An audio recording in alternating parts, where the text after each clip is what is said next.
এই বর্ষাকালে আমাদের প্রত্যেকেরই কোল্ড কাফ সর্দি এই ধরনের কিছু না কিছু প্রবলেম চলতেই থাকে এবং আমাদের ইমিউনিটি পাওয়ারও এই সময়টা অনেকটা কমে যায় এবং খুব সহজে অনেকেরই আছে যে ঠান্ডা লেগে যাচ্ছে, সর্দি হচ্ছে, কফ বসে যাচ্ছে, গলা খুসখুস করছে, জ্বর হচ্ছে বারবার।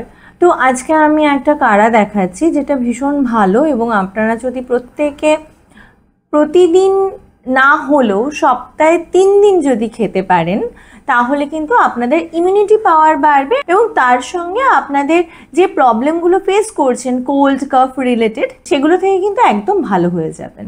কিছুই না, আমি একটা প্লেটে আমি দেখাচ্ছি আমি কি নিয়েছি। আমি একটা প্লেটে কি নিয়েছি, লবঙ্গ নিয়েছি, কাবাব চিনি নিয়েছি, দারচিনি নিয়েছি, আদা নিয়েছি এবং আমার কাছে যষ্টি মধু ছিল, যষ্টি মধু নিয়েছি। যষ্টি মধু ভীষণ শক্ত হয়, তো এটা যদি আপনাদের কাছে কিছু থাকে কাটার দিয়ে আপনারা একটু কেটে নিতে পারেন বা শিলনোড়া নিয়ে থেতোও করে নিতে পারেন।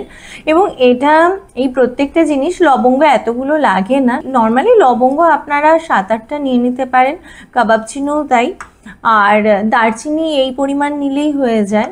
আমি আদাটা একটু বেশি প্রেফার করি, আবার আপনারা গোলমরিচ থাকলে গোলমরিচও এর সাথে অ্যাড করতে পারেন।